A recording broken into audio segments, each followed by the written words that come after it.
Shalom Royal Family, welcome to Royal Surabaya Sunday Service.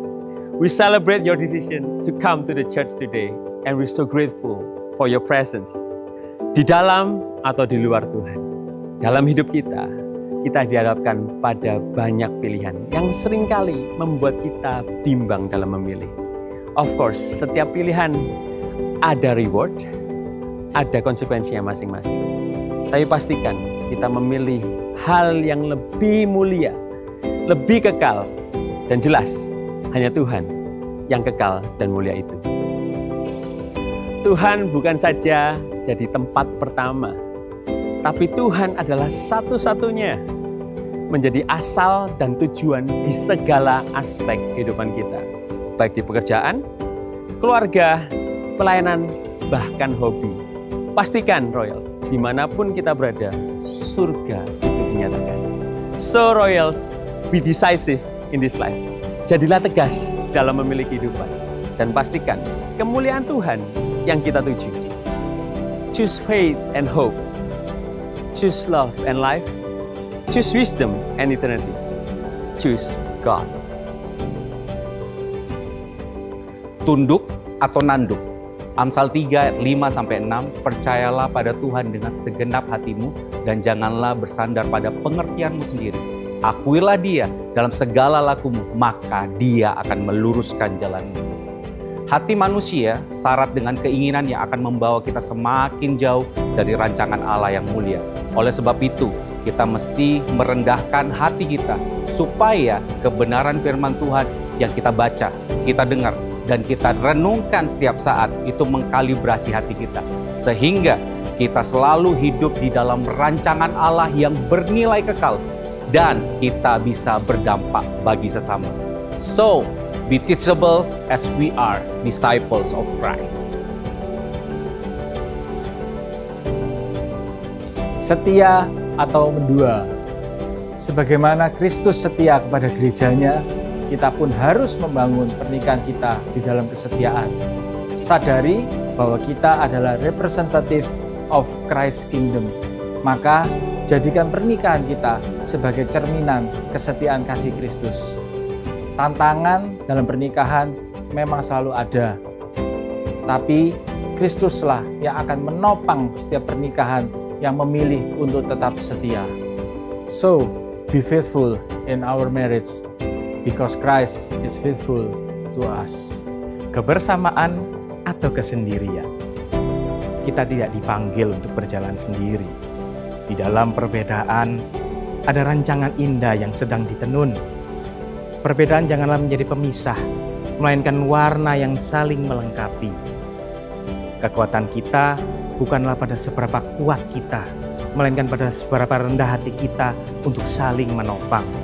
Karena di mana ada kesatuan, di sana berkat dicurahkan. Mari menjadi jawaban atas doa Tuhan Yesus, yaitu menjadi satu hati, satu visi, dan satu kasih. Di dalam Dia, kita adalah satu keluarga. So, be united in His family.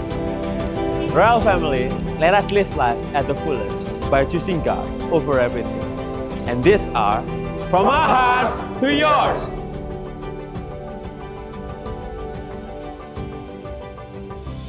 Shalom Royal Surabaya. Sekali lagi dong, Shalom Royal Surabaya. Saya juga mengundang yang masih di luar, silakan untuk masuk ke dalam ruang ibadah. Dan gak terasa kita sudah memasuki pertengahan tahun di Juni 2026. Yang bersuka cita atas penyertaannya Tuhan boleh dong lambaikan tangan. Oke. Kalau gitu, karena di awal bulan, izinkan saya untuk membagikan sesuatu message mungkin diambil dari tema gereja kita di bulan Juni ini. Kita memasuki tema di Fruitful Disciples yang diambil dari Yohanes 15 ayat yang 8. Saya bacakan untuk kita semua. Boleh multimedia? Dalam hal inilah Bapakku dipermuliakan, yaitu jika kamu berbuah banyak, dan dengan demikian kamu adalah murid-muridku. Pesannya jelas, bahwa kita sebagai murid-murid Kristus, kita harus berbuah. Ada amin? Yang jadi pertanyaan satu, untuk berbuah, itu kita harus gimana? Itu yang sering kita lupakan. Kita lebih suka terpesona hidup kita dipakai Tuhan. Hidup kita berbuah, diberkati, dan kita bisa memberkati orang banyak. Tapi seringkali kita lupa how to be fruitful. Bagaimana kita bisa berbuah. Di Yohanes 15 ayat 8 tadi, kalau kita naik ke atas, di ayat yang kedua, itu ada kata kuncinya bagaimana untuk kita berbuah. Caranya cuma satu, yaitu di pruning ataupun di cut. Tumbuhan yang tidak berbuah, Tuhan akan cut off. Untuk berbuah banyak, Tuhan akan pruning. Pruning itu ngomongin tentang apa sih? Untuk berbuah ternyata ada satu proses yang Tuhan sedang kerjakan dalam hidup kita. Ada hal-hal dari diri kita yang harus kita upgrade. Yang jelek kita buang. Untuk kita semakin serupa dengan Tuhan dan kita bisa berbuah. Jadi jangan hanya berfokus tentang bagaimana kita berbuah. Bagaimana kita bisa memberkati orang. Tapi kita lupa. Apa sih yang Tuhan mau bentuk dari diri kita. Itu yang seringkali kita lupa.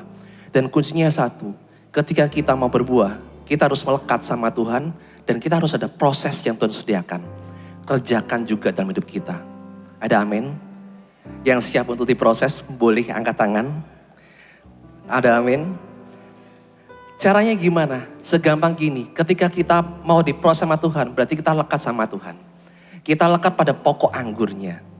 Lekat pada pokok anggur berarti gini, kita sedang mencari dan haus akan pokok anggur tersebut. Seminggu yang lalu mungkin generasi milenial sedang berpesta mungkin. Bagaimana mungkin ada dari sini generasi milenial yang ikut konser F Forever. Wah, FC, Tomingse. Itu bagaimana gen milenial kita lihat ya. Mereka tuh untuk mengejar FC yang gak ngerti dan gak kenal sama kalian. Rela war tiket, rela bayar. Bahkan Tomingse belum keluar, ini nih duduk di tempat duduk ini udah penuh semua. Dan hari ini saya mengingatkan, yuk kita masih haus nggak sama pokok anggur itu? Kalau kita nggak haus, kita nggak bisa berbuah. Kalau kita haus, yuk sebelum ibadah mulai, yang belakang mungkin isi yang di depan. Kita haus untuk mendengarkan dan memuji bagaimana Tuhan sebagai pokok anggur itu yang memberikan pertumbuhan dan keberbuahan dalam hidup kita. Ada amin? Ada amin? Dan percayalah begini, setiap proses itu nggak enak. Setiap proses itu selalu ada tantangan, tapi percaya ketika kita ada dekat sama Tuhan, itu buahnya banyak dan tidak akan terbuang. Dan kita akan bisa jadi berkat juga buat orang lain. Dan bersukacitalah senantiasa, karena Tuhan yang selalu memberikan pertumbuhan dalam setiap proses kehidupan kita. Sekalipun pruning itu terlihat seperti badai yang sedang menerpa, riding the wave.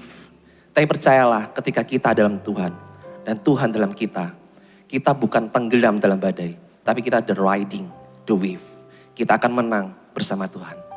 Yang siap dan bersukacita karena Tuhan adalah pokok anggur kita dan kita siap untuk jadi a fruitful discipleship dan menang dalam setiap badai kehidupan kita. Boleh bagi berdiri dan tepuk tangan. Tuhan Yesus memberkati. Haleluya, shalom rock yang adult. Siapa yang siap memuji Tuhan? Haleluya, mari kita memuji Tuhan bersama. Kita datang ke hadiratnya dengan ucapan syukur, ke pelatarannya dengan puji-pujian. Sebab di dalam Tuhan ada sukacita yang sejati, amin. Come on. Shubidubidup, shubidubidup, shubidup, shubidup, shubidubidup, shubidubidup, shubidup, shubidup. Sama-sama.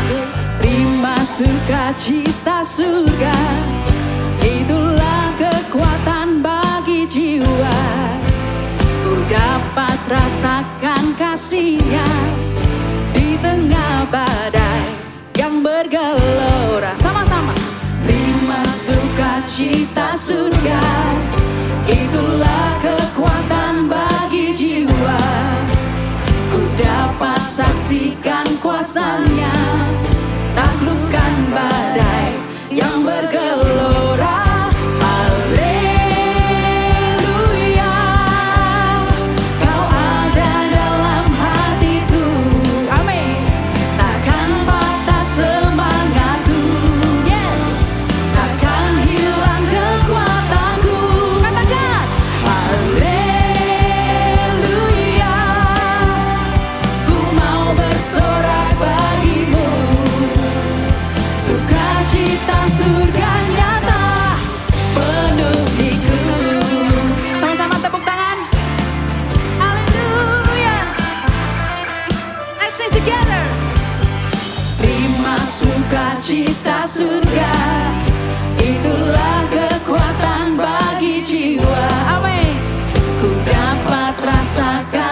kasih-Nya di tengah badai yang bergelora.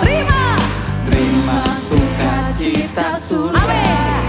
Itulah kekuatan bagi jiwa. Ku dapat saksikan kuasa-Nya, taklukkan badai yang bergelora. Haleluya,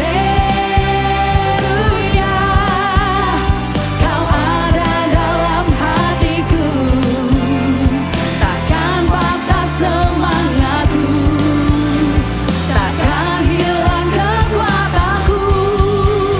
Haleluya, ku mau bersorak bagimu, sukacita surga nyata penuhiku. Mari sama-sama bersukacita di dalam Tuhan, sebab sukacita tidak pernah ditentukan oleh keadaan di luar, tapi dari Tuhan. Amin. Haleluya. Sama-sama Royals. Kau ada dalam hatiku, takkan patah semangatku, takkan hilang ke amin. Haleluya,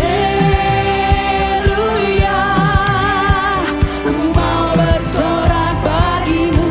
Katakan sukacita surga nyata penuhiku. Haleluya, Kau ada dalam hatiku, takkan patah semangatku, takkan hilang kekuatan kami, sebab Kau sumber kekuatan kami Tuhan. Haleluya,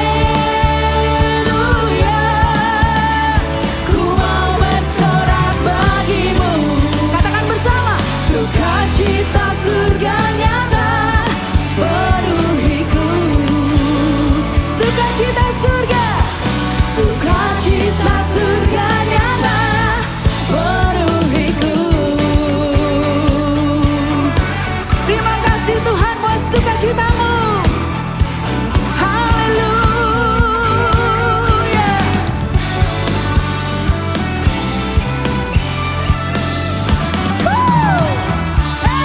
Amin. Berikan tos kanan kirimu, katakan Tuhan Yesus sumber sukacita kita. Are you ready, Royals? Masih semangat memuji Tuhan?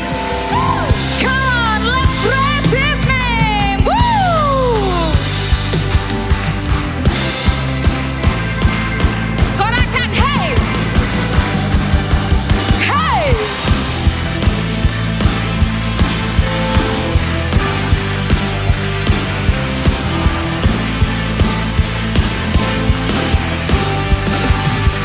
Berjalan mengikut-Mu Tuhan. Come on Royals. Langkahku seturut firman-Mu, tegakku berdiri, Kau dasar imanku. Engkaulah jalan kebenaran, dalam-Mu ada kehidupan. Tegakku berdiri, Kau dasar imanku. Yesus batu karang.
Haleluya.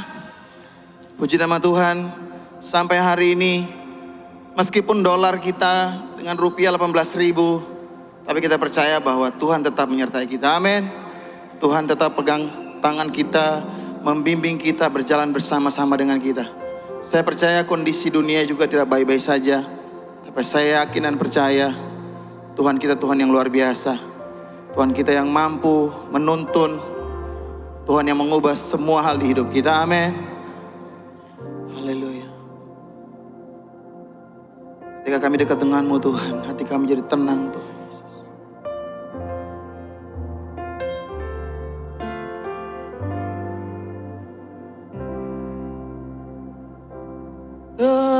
Tenanglah kini hatiku, Tuhan membimbing langkahku di tiap saat dan kerja tetap ku rasa tangannya. Tuhanlah yang membimbingku, tanganku dipegang teguh. Amin. Hatiku berserah penuh, tanganku dipegang teguh. Sama-sama nyanyikan pujian ini. Tenanglah kini hatiku, Tuhan membimbing langkahku. Amin. Di tiap saat dan kerja tetap ku rasa tangan. Tuhanlah yang membimbingku, Tuhanlah yang membimbingku, tanganku dipegang teguh. Amin Tuhan. Hatiku berserah penuh, tanganku dipegang teguh. Mari sama-sama katakan, Tuhanlah yang membimbingku, tanganku dipegang teguh. Amin Tuhan. Hatiku berserah penuh, tanganku dipegang teguh. Mari sama-sama katakan, Tuhan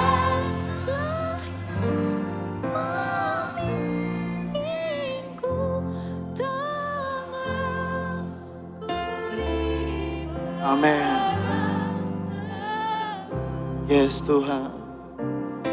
Hatiku berserah penuh, tanganku dipegang teguh. Sekali lagi katakan, Tuhanlah yang membimbingku, tanganku dipegang teguh.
dipegang teguh. Amin. Hatiku berserah penuh, tanganku dipegang teguh.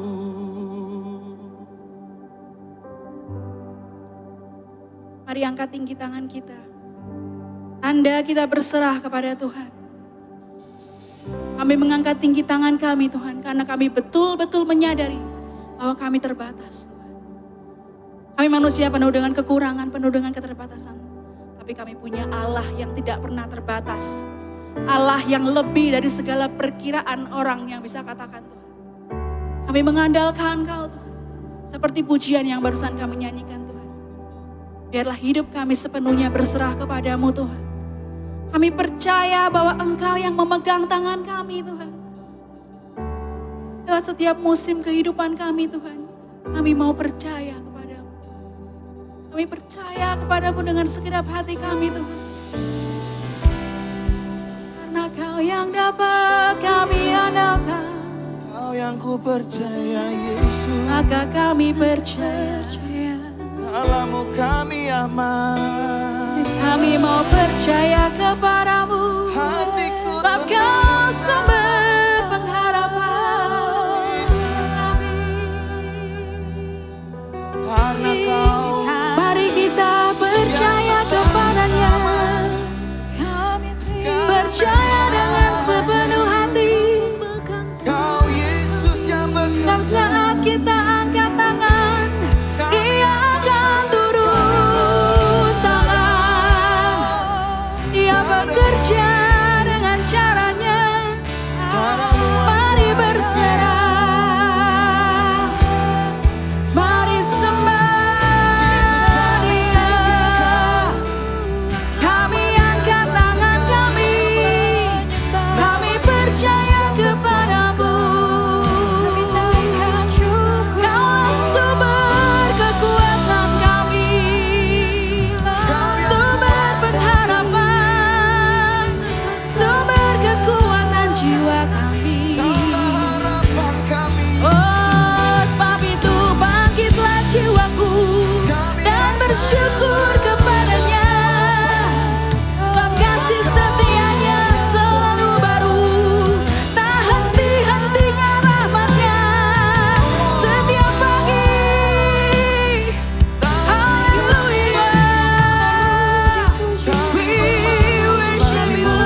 dekat dengan Katakan bersama. Sebab janji-Mu ya dan amin. Terima kasih Tuhan. Come on sing with me. Sebab janji-Mu ya dan amin. Yesus setia. Engkau sumber pengharapan, berubah kasih, sumber kekuatan. tak berubah janji. Kepadamu kami berlari Tuhan. Kami bersyukur. Kaulah jangkar di, Terima kasih Tuhan. Kau Tuhan yang setia, Thank you Jesus. tak berubah Yesus. Engkaulah jangkarku yang kuat, janji yang tak akan berubah, tempat pelarian bagiku. Ku mengandalkan. Mari sama-sama nyatakan, Dia jangkar kita. Engkaulah jangkarku yang kuat, janji yang tak akan berubah, tempat pelarian bagiku. Ku mengandalkan-Mu. Come on Rayos, berlari kepadanya. Engkaulah jangkarku yang kuat. Amin. Janji yang akan janji-Mu tidak pernah berubah, tempat pelarian bagiku. Ku mengandalkan-Mu. Mari semua yang mengandalkan Dia, nyatakan. Ku mengandalkan-Mu. Ku mengandalkan-Mu. Ku mengandalkan-Mu. Come on. Yesus Kristus, darimu-lah pengharapan dunia. Yesus Kristus tetap sama, tak berubah dulu, sekarang, sampai selamanya. Sekali lagi, Yesus Kristus, darimu-lah sumber pengharapan kami. Amin. Yesus Kristus tetap sama, tak berubah dulu, sekarang, sampai selamanya. Let's declare. Yesus Kristus, darimu-lah pengharapan dunia. Mari nyatakan bersama.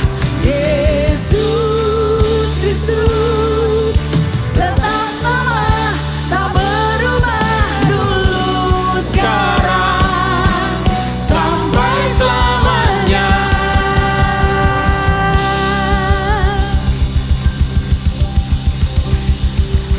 Kami bersyukur untuk minggu yang baru dan bulan yang baru Tuhan karuniakan buat kami.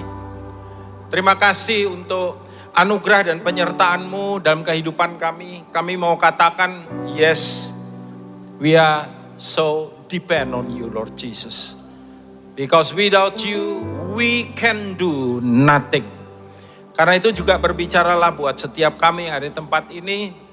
Karuniakan hikmat dan pengertian, Bapa. Mampukan hamba-Mu ini menyatakannya. Ini firman yang dari Engkau, ini milik daripada Engkau. Tuhan, kami mau membuka hati kami karenanya. Biarlah umat-Mu pulang dengan kepuasan yang daripada Engkau. Dan kenyang dengan kebenaran-Mu. Di dalam nama, di segala nama, kami mengucap syukur, kami berdoa, yang percaya berkata, amin. Tuhan Yesus memberkati, silakan duduk saudara. So welcome to June, ya. Tadi Silvan bilang kita sampai pada pertengahan tahun ini tidak terasa.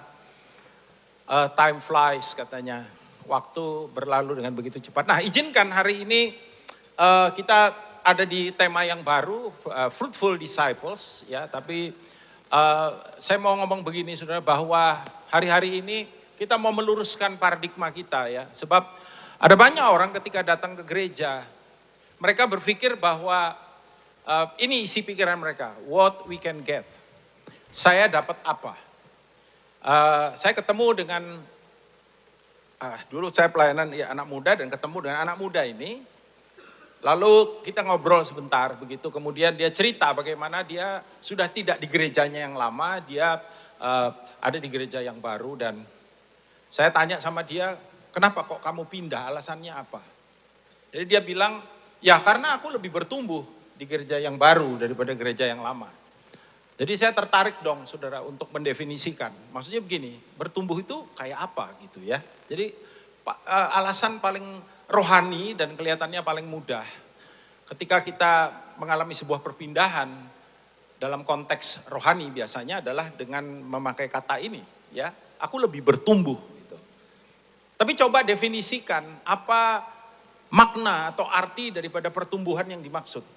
Kebanyakan, tidak semua, kebanyakan itu lebih mengarah kepada sebetulnya kepentingan pribadi, ya.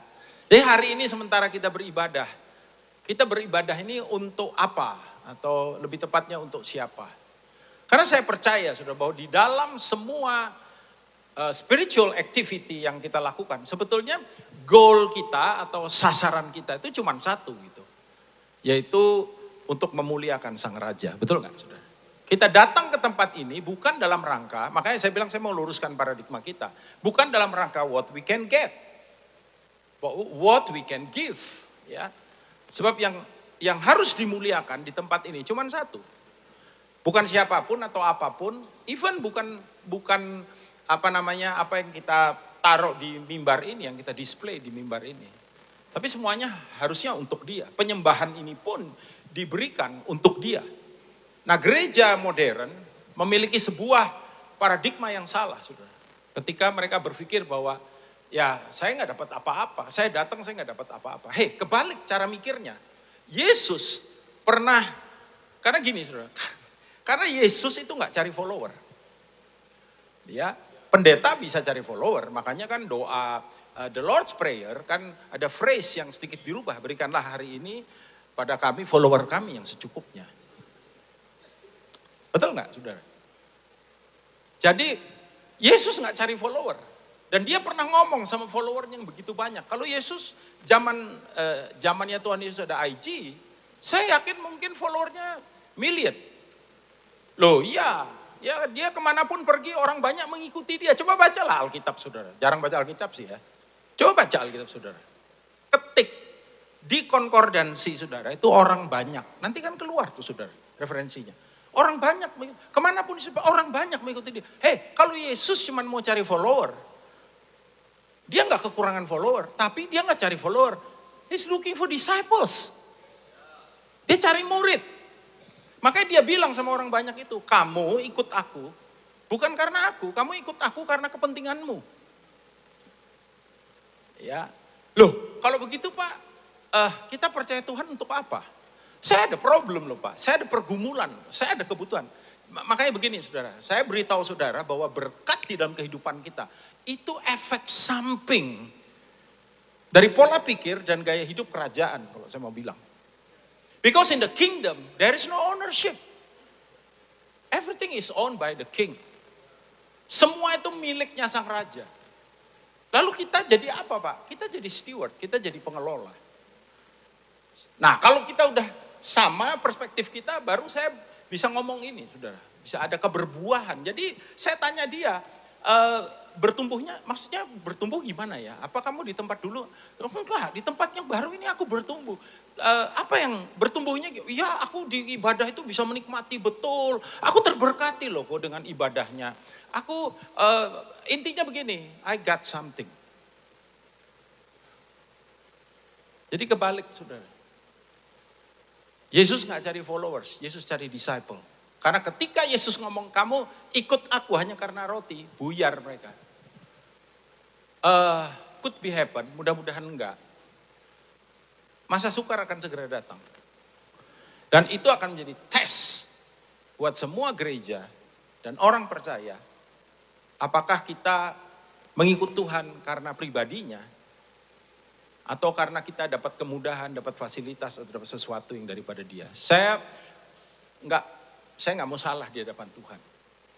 Ya, jadi jangan sampai nanti saya ketemu Tuhan bilang, kamu ajarin apa buat orang-orang yang aku percayakan untuk kamu gembalakan. So I have to speak honestly ya sama saudara semua. Coba kasih tahu kiri kanan saudara, bilang berkat itu efek samping, kasih tahu. Berkat itu efek samping. Itu kingdom mindset, itu pola pikir kerajaan sorga. Jadi saudara percaya nggak Tuhan pelihara hidup kita? Iya. Sayangnya orang Kristen bilang, ya saya percaya Pak, tapi dari modelnya dia ketahuan dia nggak terlalu percaya, saudara. Ya, makanya masa sukar itu cuma jadi tes. Indonesia tidak sedang baik-baik saja. Yes, dan itu akan menjadi tes.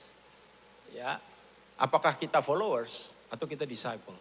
Followers dengan begitu mudah, ketika mereka kecewa dengan apa yang jadi keinginan mereka nggak dituruti, they gone, mereka pergi, saudara. Tapi saya berdoa siang hari ini, setiap saudara yang ada di ruangan ini, saudara bukan followers, saudara disciples of Jesus. Amin. Kenalan lagi kiri kanan, bilang, I'm disciples of Jesus.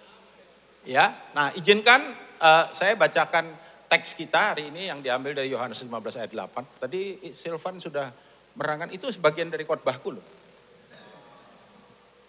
Ya, jadi sebenarnya Silvan bisa meneruskan. Anyway, tapi kan tadi yang datang nggak banyak ya, Van ya? Yang datang nggak banyak ya. Kasih tahu kiri kanan, kalau datang jangan telat ya gitu. Iya. Nah, Yohanes 15 ayat 8 berkata, ayo baca sama-sama yuk, 1, 2, 3. Dalam hal inilah Bapakku dipermuliakan, yaitu jika kamu berbuah banyak dan dengan demikian kamu adalah murid-muridku. Terjemahan New Living Translation menunjukkan 3 hal yang ada di situ. Apa? Produce much fruit. Jadi Tuhan kita itu ternyata Tuhan yang produktif, saudara. Dia pengen ada produk yang dihasilkan dari dalam kita. Dan produk yang enggak ecek-ecek, enggak, karena dibilang much fruit.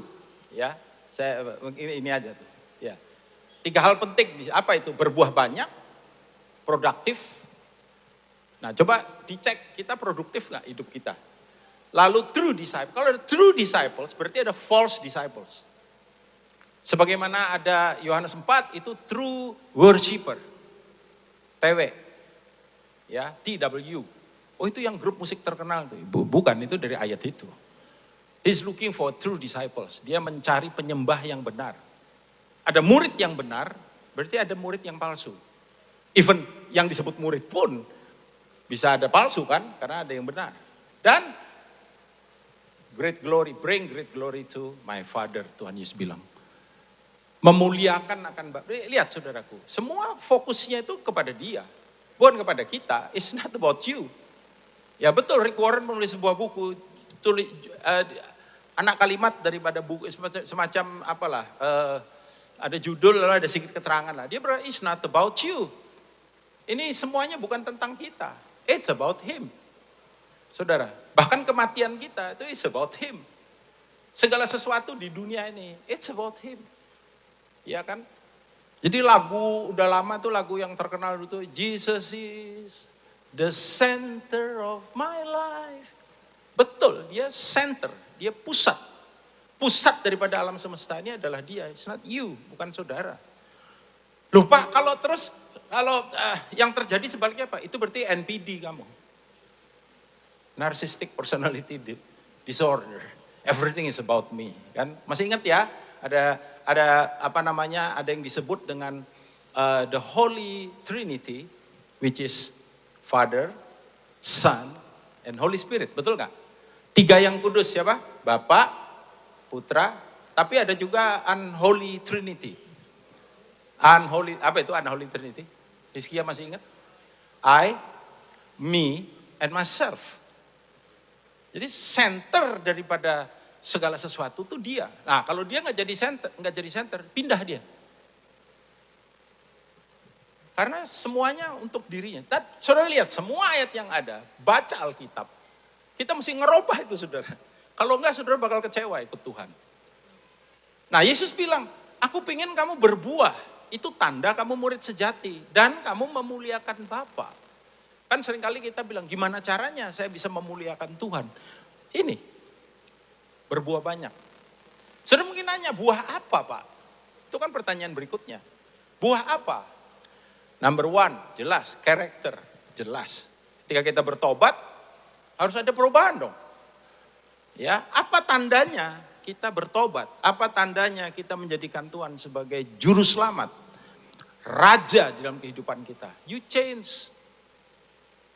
Dari dalam kehidupan kita, ada buah-buah pertobatan. Meninggalkan semua yang jahat kata Alkitab. Saudara kalau baca Alkitab, semua ditulis di situ. Mementingkan diri sendiri. Hanya untuk kesenangan dan kebanyakan orang yang ngomong saya lebih bertumbuh. Nah, sayangnya dia bilang bertumbuh bukan berbuah ya saudara ya. Semua kalau saudara tanam tanaman buah, saudara tanam buah rawat pelihara, dia tumbuh bagus, tumbuhnya daunnya banyak, hijau, seger, tapi buahnya nggak keluar. Kira-kira saudara happy nggak dengan hal itu? Bentuk kelompok aja deh diskusi ya. Jawab dong. Coba saya mau nanya, saudara happy nggak? Itu bertumbuh, daunnya banyak. Satu kali Yesus jalan, dia pengen makan, lapar. Masih ingat nggak ceritanya? Kemudian dia ketemu apa? Pohon ara. Lebat, daunnya banyak. Tapi fruitless. Terus Yesus happy gitu. Yesus bilang, gila baru kali ini luar biasa ya. Banyak banget daunnya. Tapi luar biasa buahnya gak ada. I'm happy. Begitu? Diapain tuh pohon sama Yesus? Dikutuk. Ngeri kan saudara? Jangan sampai kita jadi orang Kristen yang daunnya banyak. Tapi ketika Yesus mencoba untuk melihat buahnya gak ada. Gitu. Buahnya apa? You change. You become more like Jesus. Jadi, Alvin ini dulu gak sabaran. Semenjak penuh Roh Kudus ikut Tuhan, jadi jauh lebih sabar. Kalau Richard jadi sabar, itu memang udah karakternya dia. Tapi mungkin yang lain. Yang lain apa? Tanya istrinya. Karena dia yang paling tahu. Ya kan? Hizkia. Hizkia dulu, istrinya bilang, Hizkia ini bolak-balik dimintain tolong lupa. Tapi semenjak penuh Roh Kudus, dia mengatasi gampang lupanya. Dengan misalkan kasih notes atau kasih apa di HP-nya bunyi, bojoku titip telur, ya lupa. Jadi enggak lupaan. You change. Jadi lebih baik daripada sebelumnya. Buah apa lagi? Alkitab bilang buah jiwa. Yohanes 15 ayat 16. Bukan kamu yang pilih aku, tapi aku yang pilih kamu.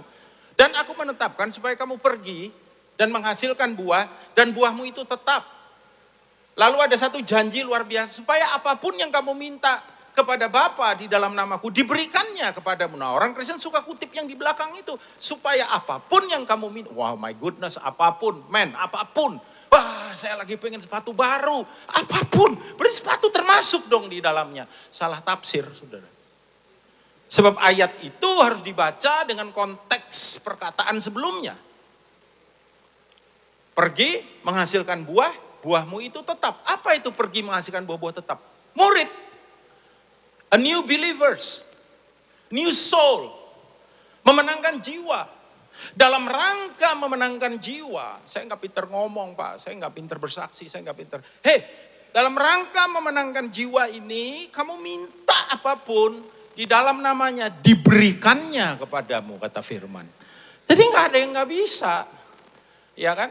Dan seterusnya saudara. Buah-buah yang keluar dari kehidupan kita. Buah-buah kesaksian kita. Tetangga saudara bilang itu dulu Jangan ngomong encim, ini masih muda-muda di sini ya. Itu Tacik itu dulu, aduh sombongnya minta ampun. Ketemu tuh melengos gitu ya. Senyum aja, susah senyumnya. Heran ya belakangan ini jadi ramah gitu. Pagi Ci, apa kabar? Mbak ya Mbak, aduh puji Tuhan. Jadi baik kenapa ya, kok aneh? Dia penuh Roh Kudus. Dia bertobat. Ada buahnya. Coba kita cek hari ini diri kita. Buah kita buah apa? Jadi kalau saya nggak punya waktu ya, ada ayatnya tuh yang bilang, buah tuh ternyata ada yang tidak ada buah, fruitless, ada sedikit buah. Ada buah tapi buahnya kecut. Ya kalau pencit memang ya harus kecut ya, kalau pencit manis itu mengecewakan. Ya kan buat ibu-ibu yang suka sambal pencit, ya. Tapi buahnya kecut, nggak oke. Tapi berbuah bagus, tapi yang ternyata standarnya Tuhan itu much fruit. Berbuah banyak. Kalau kita Surabaya yang ngomongnya bukan berbuah banyak, berbuah banyak. Ya. Nah, berarti pertanyaannya sekarang gimana kita bisa ngalami kebenaran ini? Izinkan saya share ini hari ini. Yohanes 15 kita lihat ayat sebelumnya. Maka ayat ini mengajarkan kepada kita, ini blueprintnya. Istilahnya apa itu? SOP-nya atau manualnya. You follow the manual, you'll be fruitful. Automatically. Ya, bukan saya yang jamin firman. Ayat 1 sampai dengan ayat 7. Akulah pokok anggur yang benar.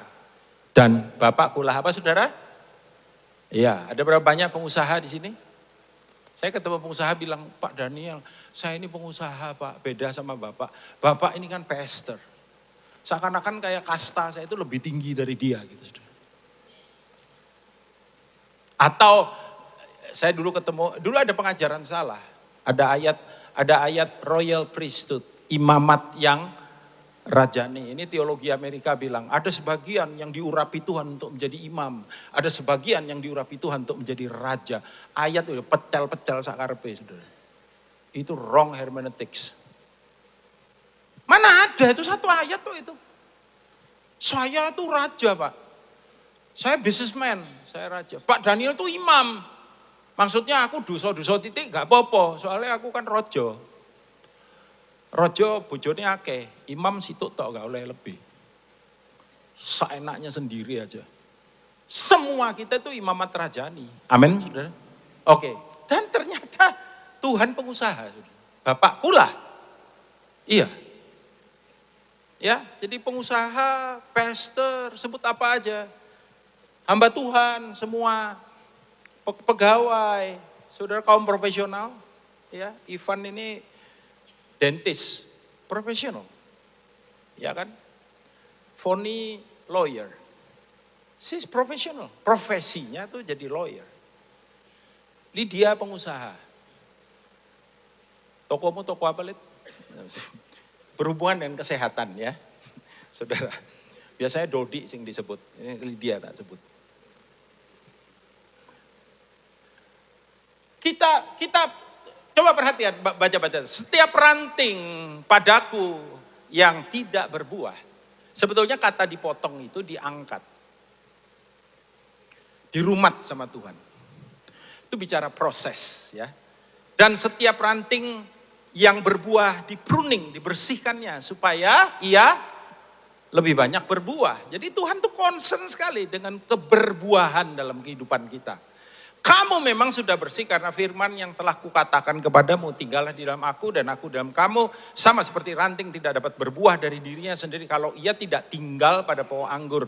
Demikian juga kamu tidak berbuah jikalau kamu tidak tinggal di dalam aku. Akulah pokok anggur dan kamulah ranting-rantingnya. Barang siapa tinggal di dalam aku dan aku dalam kamu, ia berbuah banyak. Sebab di luar aku kamu tidak dapat berbuah apa-apa. Ini terkenal sekali ayat ini. Barang siapa tidak tinggal di dalam aku, ia dibuang keluar seperti ranting dan kemudian menjadi kering karena nggak ada kehidupan, ya, terputus dari sumbernya, dikumpulkan orang, dicampakkan ke dalam api lalu dibakar. Ayat 7, baca sama-sama. 1, 2, 3. Jikalau kamu tinggal di dalam aku dan firmanku tinggal di dalam kamu, mintalah apa saja yang kamu kehendaki dan kamu akan menerimanya. Otomatis mengalami keberbuahan. Nah, kita bisa berbuah menurut ayat-ayat yang kita baca itu. Number one, saudara, ketika kita menyadari bahwa dia adalah sumber dalam kehidupan kita. Makanya everything is not about you. It's about him. Because he's the source. Most source in our life. Ya, ayat ini bilang begini, saudara. Akulah pokok anggur, Bapakkulah pengusahanya. Jadi the Trinity, it is working together, dikatakan, untuk menciptakan keberbuahan di dalam kehidupan kita. Dan yes, Yesus jadi sumber sebab dia berkata demikian dalam ayat yang ke-5b tadi. Sebab di luar aku kamu tidak dapat berbuat apa. Terjemahan bahasa Inggrisnya bagus. For without me you can do nothing. Yang saya heran, Yesus gak bilang you cannot do. Dia bilang you can do. Without me, tanpa aku kamu bisa. Tapi ditutup dengan sebuah kata yang mementahkan itu semua. Nothing. You can do nothing. Coba dalami, saudaraku, ayat ini, verse ini, coba dalami. Dengan benar, yang Yesus bilang benar. Orang gak kenal Tuhan di luar sana. Ada gak yang lebih kaya dari saudara? Terima kasih buat kejujurannya. Cuman Hizkia yang jawab banyak katanya. Kamu merasa lebih superior gitu? Ada yang lebih terkenal dari saudara? Ada yang lebih kaya dari saudara? Ada yang rumahnya lebih gede dari kamu? Semua definisi kesuksesan mereka punya di luar sana. Lebih hebat dari kita. Alright? Jadi kalau saudara salah di dalam mendefinisikan keberhasilan dengan keberbuahan, saudara frustrate. Ya kan? Maka kenapa ada banyak orang percaya bilang loh, Asaf pernah mengalaminya, saudara. Dan dia menulis dalam, saya lupa Mazmur pasal berapa itu, ada. Di mana Pak? Carilah, ada tuh. Mazmur 1 sampai 150 tuh carilah, ada di situ. Ya, Mazmur kan sampai 150 pasal. Ada itu. Asaf bilang, sia-sia aku mempertahankan hidup benar. Sia-sia aku mempertahankan kekudusanku. Mereka yang gak kenal Tuhan, mereka makin segar, makin keren lah gitulah dibandingkan aku. Waduh, mereka jahat tapi mereka diberkati. Nah, makanya kenapa hari-hari ini ada begitu banyak narasi di media yang menentang Injil kemakmuran. Karena memang itu gak salah, karena memang memakai kemakmuran sebagai ukuran keberhasilan di dalam Tuhan is deadly wrong. Makanya saya tadi ngomong di depan, bahwa semua keberhasilan itu efek samping aja. Hello? Your mindset has to be changed totally. Dulu kita diajarin. Saudara tahu gak di gereja saya yang lama? Saya pernah loh, ini hem saya dibuka di belakang. Set, kira-kira dibuka di belakang tuh mereka mau lihat apa? Tengkuk saya gitu. Begitu, tengkukmu indah sekali gitu. Enggak, mereka mau lihat apa saudara? Merek dari baju yang saya kenakan. Karena ukuran kerohanian adalah keberkatan. Sementara Alkitab tidak ngomong begitu, saudara. Saya tidak menentang keberkatan. Siapa yang gak senang diberkati? Tapi Asaf pernah hampir jatuh. Lalu dia bilang begini, sampai aku melihat akhir kehidupan mereka. Dan saudara, hidup di dunia ini gak lama kok. Tadi pagi saya pernah ngobrol sama Profesor Hans, Pak Hans ya. Dia bilang berdasarkan ilmu pengetahuan, sebetulnya, nah ini berita baik juga. Kita bisa hidup sampai 120 tahun. Nah saya kan sekarang usia saya 35-an. 35 lebih banyak sih. Tahun depan usia saya bakal 60, enggak terasa ya. Wow 60. Tapi ketika saya ngobrol dengan beliau, wah masih separuh, 120 toh. Masih lama loh, Wis. Kamu jangan ngeliatin aku kayak gimana gitu. 60. Cek tuwe korden ini 60. Cek suwe, Wis. Masih separuh ini. Ya tapi aduh, biasanya orang saya kalau ngubur orang itu, papa meninggal, ya, umurnya piro? 85 koden. Oh ya, untuk bonus ya, berdasarkan Mazmur pasal berapa itu, manusia itu umurnya sampai berapa? 70 tahun saja. Ya, kalau kuat itu bisa 80. Berarti kalau 85 papamu saya untuk bonus 5 tahun. Ya kan? Lagian dia sudah bersama dengan Tuhan sekarang. Rest in peace. Di dunia ini kamu menderita penganiayaan. Papamu lebih bahagia. Ya. Ya toh. Dan itu kekal. Dunia ini sementara. Seseorang pernah hidup di dunia dan sampai hari ini nggak ada yang seperti dia. Kata Alkitab. Dia nikmati semua kenikmatan dunia. Kekuasaan, keterkenalan, kepandaian, seksualitas. Dia punya semua kekayaan. Percayalah, saya pernah hitung kekayaannya. Iseng-iseng aja. Nih ya, saya spill ya. Setiap tahun dia disumbang. Orang-orang yang kagum sama dia nyumbang. Dia itu 666 talenta. Emas murni. Every year. Totally emas aja, belum termasuk batu permata, timber kayu-kayuan yang mahal itu. Lalu kemudian ternak-ternak, spices, rempah-rempah, itu belum termasuk saudara. Emas saja, 666 talenta every year dia dapat. Saudara bilang 660 talenta kok nggak bisa membayangkannya. Coba, ini kita sekarang sudah nggak pakai Alkitab cetakan lagi sih ya. Tapi coba saudara cek aja di Google, satu talent itu pure gold itu berapa kilo. Kalau nggak salah itu satu talenta itu 34 kilo, nggak salah. Sekitar segituan lah. 34 kilogram kali 666 talenta. Emas 1 gram sekarang berapa harganya? Sampai hari ini kira-kira berapa? Ada yang pedagang emas di sini? Hah? Berapa 17.000? Oh enggak. Oh lebih ya. 2 berapa? 2,800.000 rupiah. Gram per gram. Ya rupiah berarti Tuhan. 2,8 juta per gram. Per gram 2,8 juta kalikan 1.000 itu jadi kilogram. Betul ya? Gram ke kilogram betul? Itu masih bagus ingatan saya. Itu kan pelajaran SMP toh. Kali 1.000 berapa? Suwe itu ngitung itu. Angel soalnya. Hah? Nah itu jadi gini, itu jumlah itu tadi 666 kalikan 34. Berapa kilo itu? Itu tadi kalikan ini, pecah kalkulatormu. Kebanyakan nolnya. Itu setahun dia dapat segitu. Gak ngapa-ngapain. Raja-raja itu kasih ke dia. Siapa sih yang lebih sugih dari orang ini? Tapi ketika kemudian dia mengakhiri kehidupannya. Jadi gini, dalam terjemahan Alkitab bahasa, kita baru belajar bahasa Ibrani ya. Terjemahan Alkitab bahasa Indonesia itu sia-sia. Dia bilang, segala sesuatu yang ada di bawah matahari adalah sia-sia. Dulu Pak Kris Manusama itu kan banget kan orangnya. Jadi saudara, kan dia kalau khotbah gitu kan.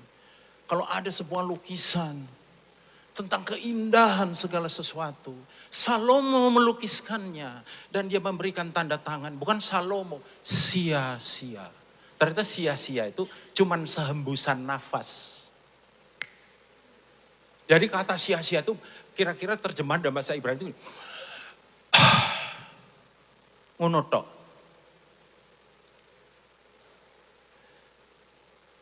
Jadi semua yang ada di dunia, saya kasih tahu saudara. Kalau saudara tidak ngerti ini, it's nothing.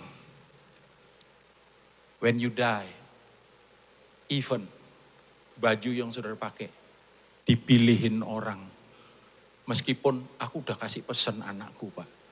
Nanti kalau aku mati, tolong papa pakai jas yang itu ya. Kan bergantung sama anaknya ngelihat, kok gak cocok papaku nganggo jas ya. Lagian papaku lo waktu mati lo gendut timbangannya biyen duwe. Gak cukup. Wis tak pilih no sing ini ya lebih apik. Gak bisa apa-apa dia. Without me, Jesus says, you can do apa? Nothing. Jadi semua yang ada di dunia ini, kalau sumbernya bukan dari dia, it's nothing. Makanya Paulus menulis kepada Timotius, dia bilang, ini lagu yang tadi kita nyanyikan ya. Dari mula, kamu tuh sumber penghasilan. Dari Paulus, Rasul Kristus Yesus menurut perintah Allah Juru Selamat kita. Dan Yesus Kristus, baca sama-sama 1, 2, 3. Dasar pengharapan kita. Roma 11 ayat 36. Sebab, ayo baca yuk, ini bagus ini ya. 1, 2, 3. Sebab segala sesuatu adalah dari Dia dan oleh Dia dan kepada Dia, bagi Dialah kemuliaan sampai selama-lamanya. Ketika kita menyadari Dia menjadi sumber dalam kehidupan kita. Yeremia menggambarkan dengan 2 ayat yang luar biasa. Yang jadi pegangan buat hidup kita even hari-hari ini. Ketika ya kita tahu kondisi atau keadaan daripada bangsa kita. Dan banyak orang khawatir. Nanti gimana? Nanti terjadi apa? Aduh pemerintah ini dengan adanya kasus-kasus yang terjadi.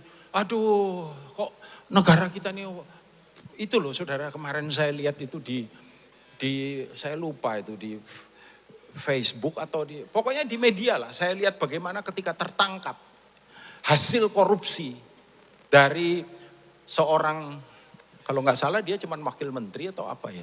Itu duitnya itu gebok-gebok itu ditaruh di lemari, dibuka isi duit tok isinya saudara. Dan itu yang kemudian dikumpulin di Kejagung. Itu sampai setinggi kalau nggak salah 3 meter ya. Tumpukan uang itu tuh berapa triliun. Itu duit tok. Saya bayangin itu kono goder sa Surabaya.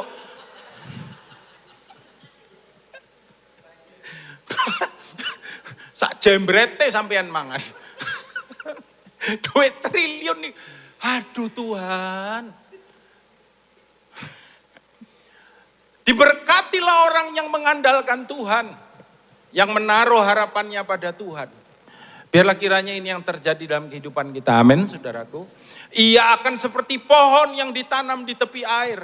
Yang merambatkan akar-akarnya ke tepi batang air. Yang tidak mengalami datangnya apa? Panas terik. Dan yang daunnya tetap hijau. Yang tidak khawatir dalam. Ya kalau keadaan berubah. Segala sesuatunya jadi gak baik. Hei, kita mengalami tahun kering, tapi gak perlu khawatir kata Alkitab. Dan, baca sama-sama nih, keras ya. 1, 2, 3. Dan yang tidak berhenti menghasilkan buah. Jadi saudara itu gak seasonal menghasilkan buahnya. Ini yang buah out of season. In any season, you became fruitful. Jadi berbuah apapun musimnya. Musim kehidupan yang kayak apapun. So number 1, jadikan dia sumber utama dalam hidup kita. Dan perlu proses memang untuk berbuah. Perlu proses. Ayatnya bilang siap ranting padaku yang tidak berbuah dipotongnya, siap ranting berbuah dibersihkannya. Supaya ia lebih banyak berbuah.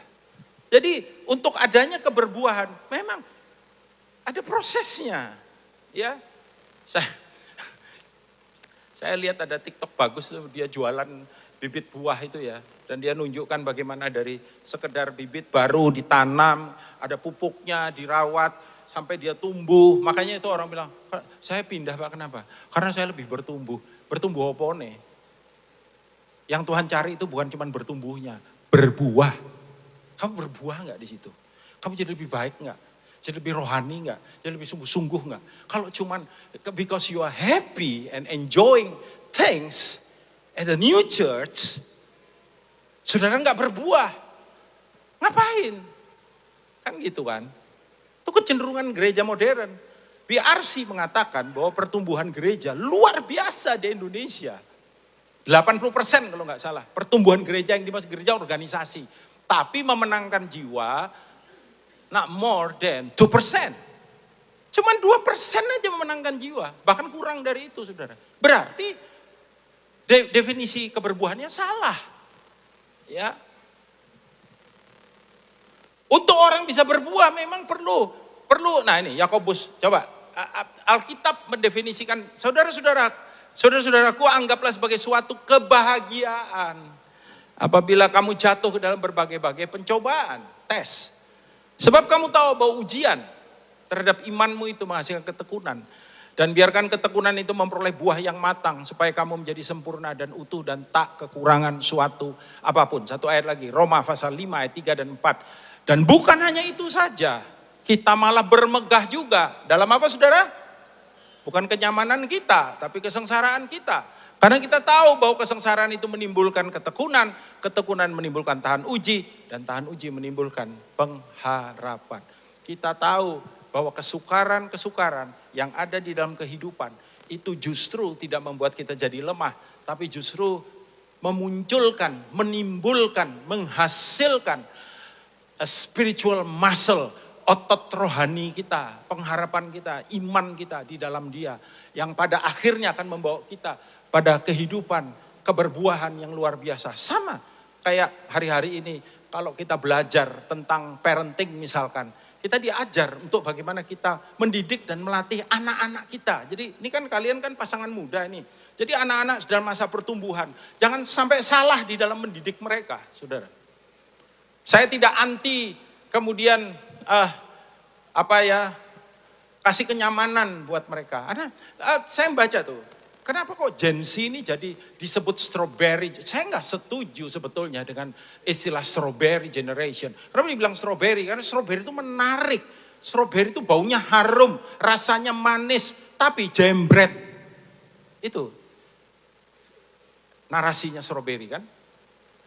Ya, saya nggak suka sebetulnya. But it's true. Tapi pertanyaannya gini, ada pertanyaan yang lebih penting daripada semuanya itu. Siapa yang bikin mereka jadi kayak begitu?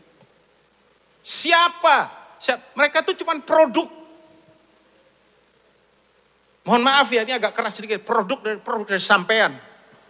Orang tuanya yang tanpa sadar membuat dia jadi seperti itu. Saya juga tidak anti kenyamanan, tidak.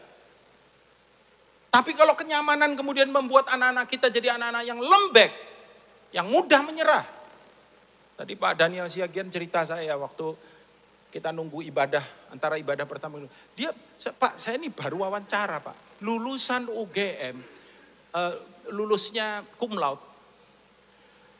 Lalu kemudian yang saya heran, anak ini seperti nggak punya percaya diri. Lembek banget gitu. Pinter. Ya. Karena mungkin sama orang tuanya nggak pernah dididik untuk siap menghadapi brutalnya kehidupan dunia ini. Dunia ini penuh ketidakadilan. Dunia ini bukan dunia yang sempurna. Dunia ini dunia yang mengalami kejatuhan. Hei saudara, kalau kita nggak persiapkan anak-anak kita dan tidak pernah kita kasih nilai kehidupan buat mereka. Istilahnya orang dunia sana nggak punya soft skill. Dan itu tidak ada di sekolah. Sorry, apalagi di Indonesia. Saya pergi sama pendeta-pendeta itu meeting MPL itu di Sydney kapan itu, dan kita ada hari di mana kita tuh diajakin pergi keliling. Itu teman-teman pendeta heran, Pak, iki kok arek-arek apa pelajar, ada banyak anak pelajar rombongan. Kok mereka kok karena kita pergi ke tempat wisata, kok mereka di tempat wisata tuh mereka nulis apa gitu. Kok enggak di kelas, kok malah diajak ke sini. Australia enggak ngena, sampean sih enggak ngerti, enggak ngena. Di sana beda sama di sini.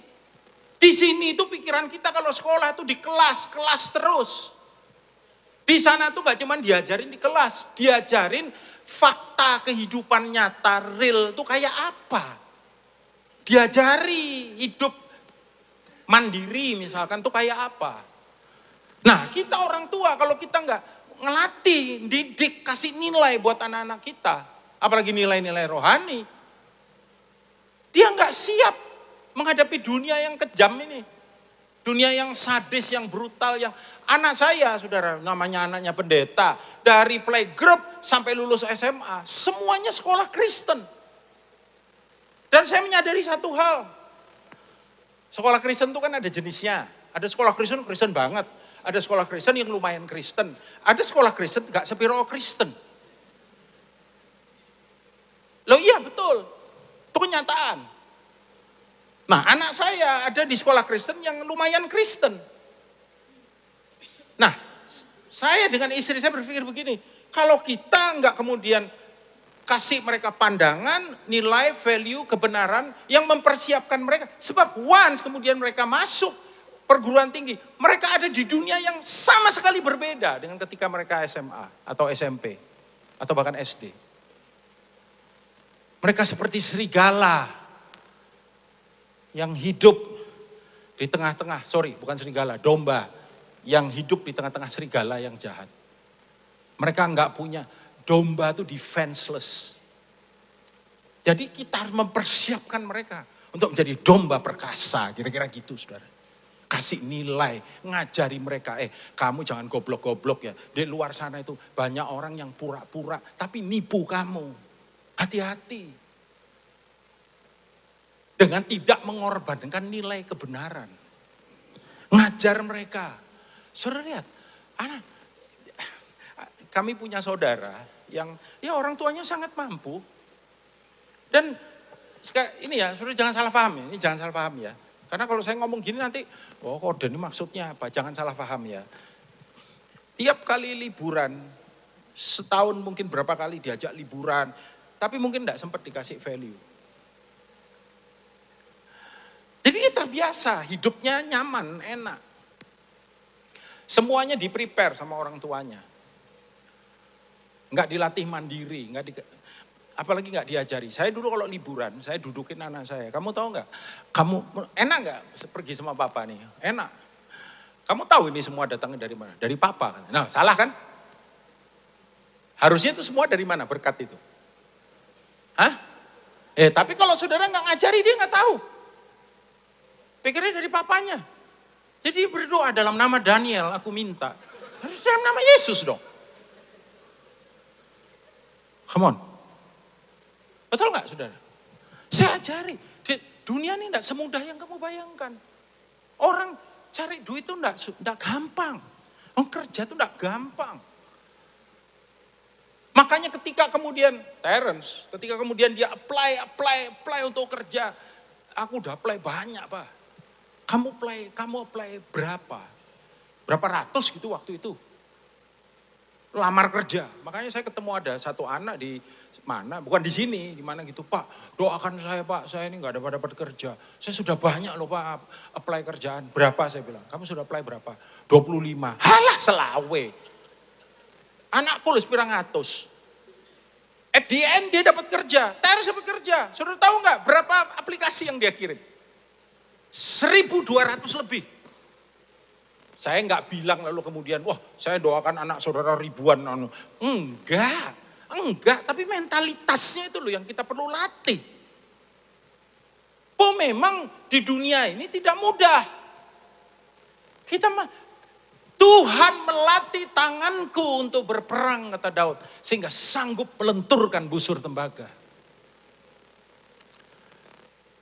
Kenapa ada generasi stroberi? Orang tua nggak tanggung jawab ajarin anaknya. Pikir bahwa hidup tuh enak terus.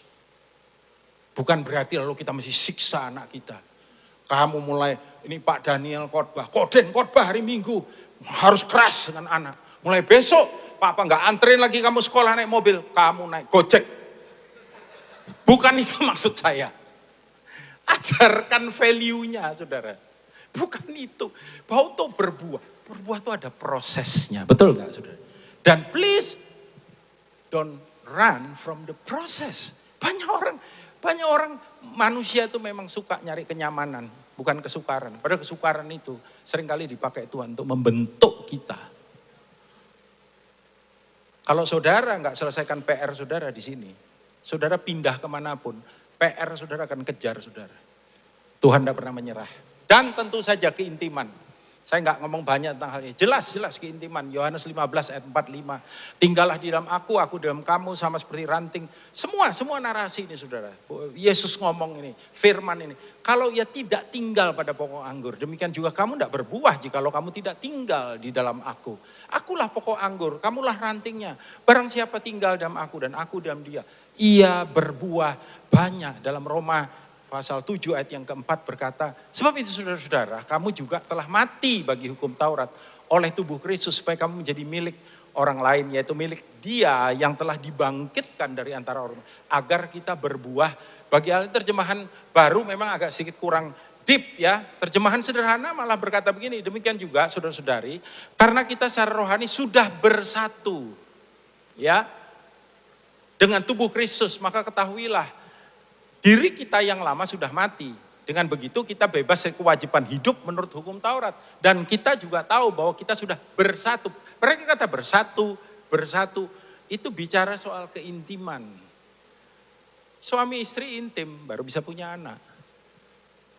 Ya, enggak ada suami istri udah menikah, kita cuman di mana tempat tidur, kita cuman lihat-lihatan, senyum-senyuman, saling melempar rayuan. Hamil istri saya. Kita sama-sama orang dewasa.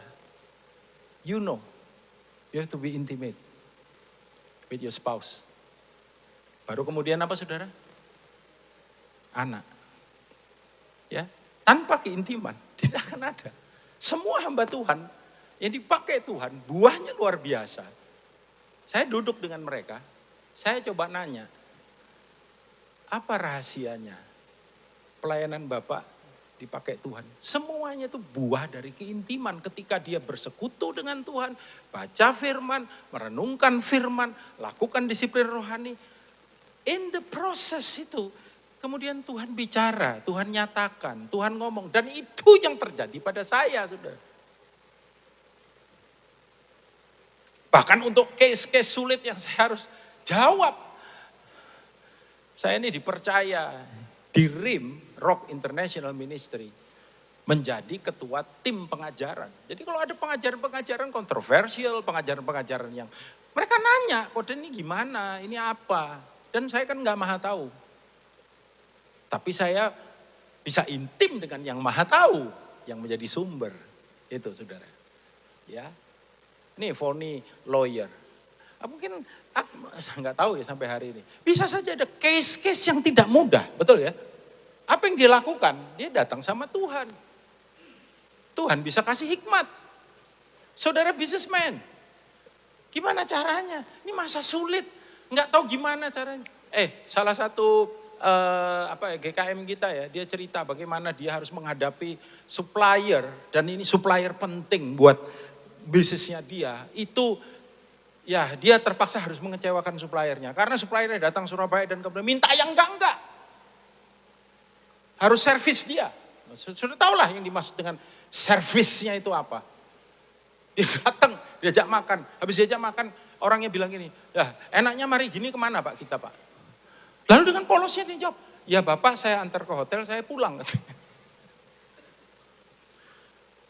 Lalu si suppliernya bilang, masa kamu gak ngerti yang saya maksud? Dia tahu, dia bukan bodoh saudara. Tapi dia, Pak maaf saya orang Kristen, saya nggak biasa melakukan hal-hal itu dan saya juga nggak tahu tempatnya di mana. Mukanya langsung berubah, saudara. Wah, dia pulang, dia bilang, wah, ini orang penting sekali. Ini pasti pengaruh sama bisnis saya. Dia nggak suka sama saya. Apa yang dia lakukan? Cuma bisa berdoa, Pak. Berapa banyak saudara yang percaya ada kuasa di dalam kita berdoa? Angkat tangan saudara. Sungguhan dah. Ayo, tepuk tangan sekarang buat Tuhan Yesus. Loh iya, dia cuma bisa doa. Kau dan aku cuma bisa doa. Sekian bulan, 2 bulan, 3 bulan. Apa yang terjadi? Saya tanya, mati tak wonge? Oh enggak sekejam itu katanya. Tak kira mati. Terus, oh enggak. Ya tapi setengah mati lah.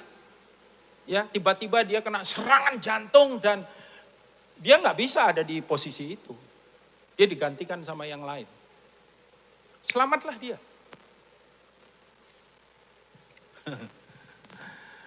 Coba lihat kiri kanan sambil senyum bilang, apa yang sulit buat Tuhan? Tapi itu lahir dari keintiman, saudara. Ya, dan the last but not least, firman Tuhan, internalisasi firman. Internalisasi. Yohanes 15:5 dan 6:7 berkata, barang siapa tidak tinggal di dalam aku, ia dibuang seperti ranting jadi kering. Otomatis kalau tidak ada keterhubungan, ranting itu cuman alat. Tidak ada keterhubungan dengan pokoknya. Pokok itu akan terhubung dengan akar yang menjadi sumbernya. Begitu dipotong, ranting ini akan jadi kering. Because there is no life in it. Ya, ingat kita tuh cuman ranting. Ranting itu harus terus terhubung. Itu keintiman, terhubung. Ya, tapi juga ini dikatakan, jikalau kamu tinggal di dalam aku dan apa saudara? Dan apa? Ayat 7. Baca ayat 7, baca sama-sama. 1, 2, 3. Jikalau kamu tinggal di dalam aku dan firmanku tinggal di dalam kamu, mintalah apa saja yang kamu kehendaki dan kamu akan menerimanya. Mintalah apa saja. Dan saya percaya kalau saudara punya firman itu jadi bagian dari dalam hidup kita. Firman itu kita izinkan untuk merubah pola pikir kita. Firman itu kita izinkan untuk mempengaruhi, ngedrive segala aspek hidup kita. Maka kalau kita berdoa juga kita akan berdoa gak bertentangan dengan firman. Gak heran Tuhan bilang, apa aja yang kamu minta, apa aja yang kamu kehendaki, aku akan buat itu jadi nyata di dalam hidupmu. Amsal pasal 3 ayat 3-6. Janganlah kiranya kasih dan setia meninggalkan engkau. Ini ayat kalau sudah baca mulai ayat 1, ini bicara soal firman. Kalungkan itu pada lehermu, tuliskan. Ini perkataan daripada Bapa kepada kita.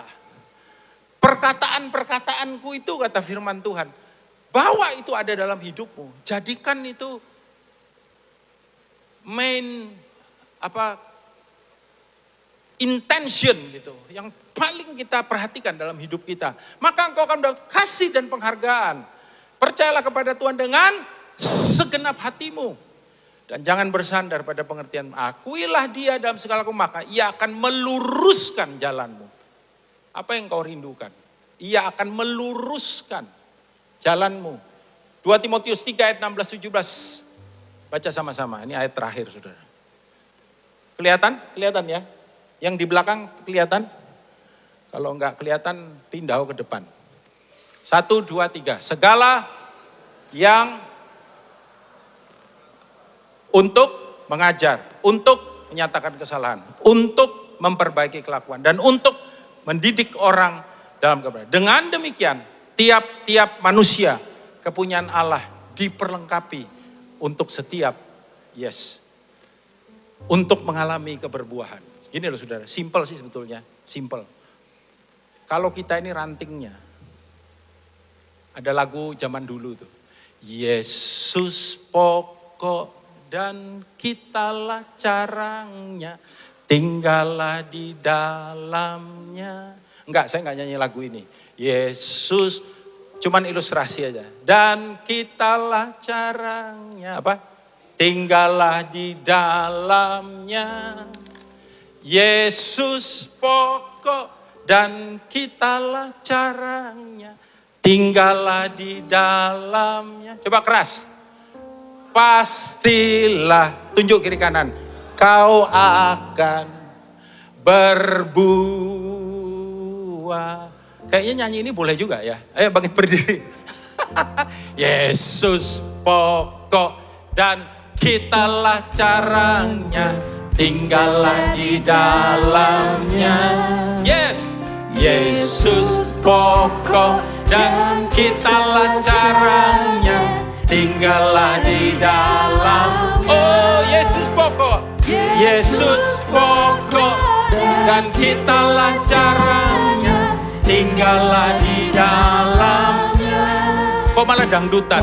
Pastilah, it's okay, kau akan. Gini. Kalau kita adalah ranting dan kita melekat pada pokok ini, saya mau nanya sama saudara. Saudara pernah lihat nggak ada pohon? Itu rantingnya tuh sampai ngeden. Supaya buahnya keluar. Ngeden. Gitu keluar. Nggak ada. Dia relax saja. Dia santai aja. As long as dia melekat pada pokoknya, pada waktunya dia akan apa saudara? Menghasilkan buahnya. Jadi sebenarnya nggak sulit. Selama saudara mengikuti SOP-nya, aturannya, cara mainnya, automatically saudara berbuah. Amin saudara? Iya, waktu saya baca ini, fruitful disciples, wah kayaknya berat. Enggak, ternyata enggak. Baca Yohanes 15 saudara. Saya berdoa tidak ada seorang pun dari kita yang tidak mengalami keberbuahan. Why? Karena Bapak kita itu pengusaha. Coba sekali lagi, yang pengusaha di sini siapa? Coba, saya mau nanya ya. Apa yang engkau inginkan, engkau dapatkan dari badan usahamu itu apa? Ini kan ada usaha. Coba yang pengusaha-pengusaha ini, pengen apa dari usaha? Atau yang punya toko ada nggak siapa? Tuh, ya, Eko nggak datang Eko. Oh iya itu punya toko tuh. Ya, kamu pengen dapat apa dari tokomu tiap bulan? Hah? Cuan. Cuan itu apa? Buah, betul? Atau kaum profesional? Ivan profesional, dokter gigi. Apa yang dirindukan, Ivan? Pasienmu banyak, betul? Iya, masih pinter kaya apa? Gono pasiennya, nol. Dan jasanya dihargai, betul gak? Iya kan? Ya kalau semua digratisin ya gak dapat apa-apa kamu, Van. Jasanya dihargai.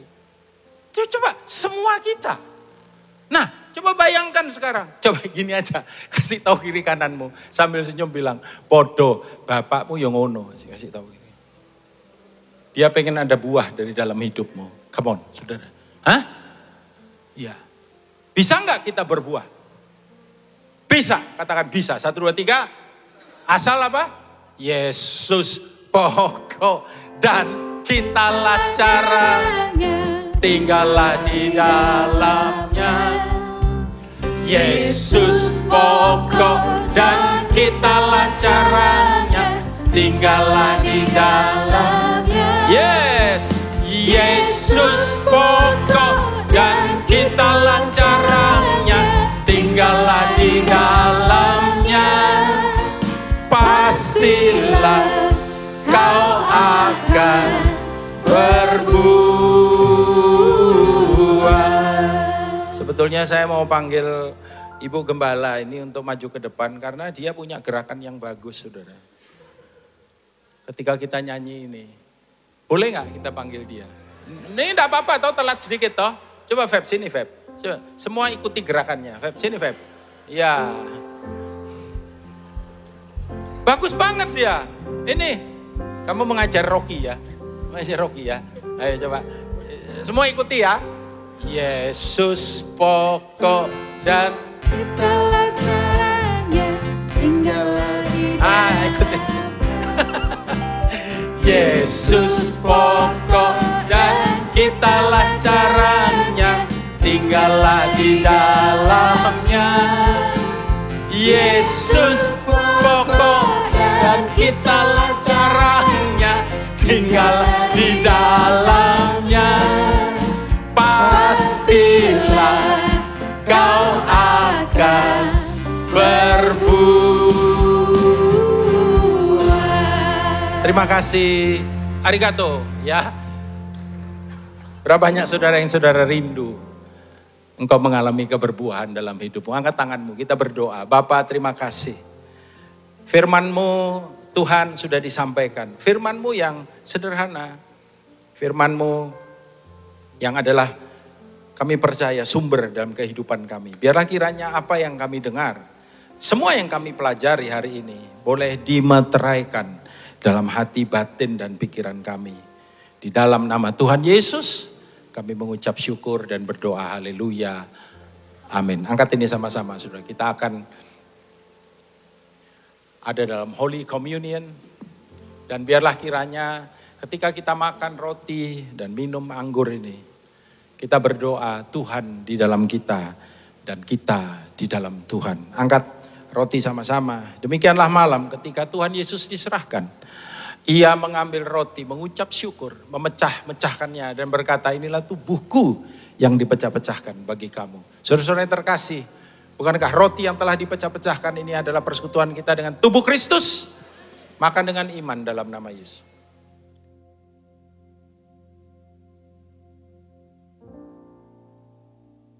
Angkat cawan sama-sama. Demikian juga ia mengambil cawan yang berisi anggur lalu berkata, inilah cawan perjanjian baru yang dimeteraikan oleh darahku. Darah yang dicurahkan untuk pengampunan dosa. Karena itu ingatlah, kita tidak lagi hidup di bawah kutuk, kita hidup di bawah berkat.